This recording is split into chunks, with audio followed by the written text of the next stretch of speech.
Hi! இன்றைக்கி நம்ம பார்க்க போகிற ரெசிபி வெண்டைக்காய் மசால். இந்த மாதிரி ஒரு வாட்டி செஞ்சு கொடுத்து பாருங்கள்.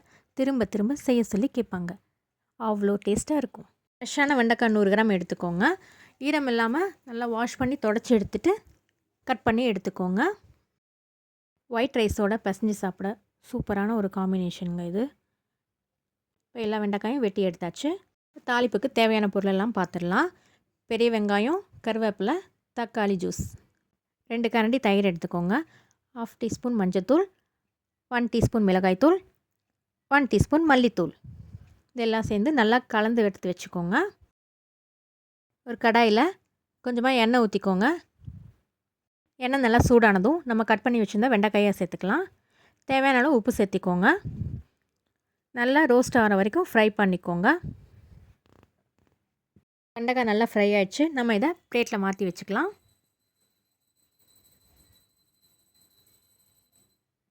இப்போ அதே கடாயில் கொஞ்சமாக எண்ணெய் ஊற்றிக்கோங்க. எண்ணெய் நல்லா சூடானதும் கட் பண்ணி வச்சுருந்த வெங்காயம், கருவேப்பிலையை சேர்த்துக்கலாம். வெங்காயம் நல்லா ஆஃப் குக் ஆனதும் நம்ம 1/2 டீஸ்பூன் இஞ்சி பூண்டு பேஸ்ட்டு சேர்த்துக்கலாம். வெங்காயம் நல்லா ஃப்ரை ஆனதும் நம்ம அரைச்சி வச்சுருந்த தக்காளி பேஸ்ட்டு இதில் ஊற்றிக்கலாம். தக்காளியோட பச்சை வாசனை போக நல்லா கொதிக்க வச்சுக்கோங்க. நம்ம கலக்கி வச்சுருந்த தயிர் பேஸ்ட் அதில் ஊற்றிக்கலாம். தேவையான அளவு உப்பு சேர்த்திக்கோங்க. எண்ணெய் பிரிஞ்சு வர வரைக்கும் நல்லா கொதிக்கட்டும்.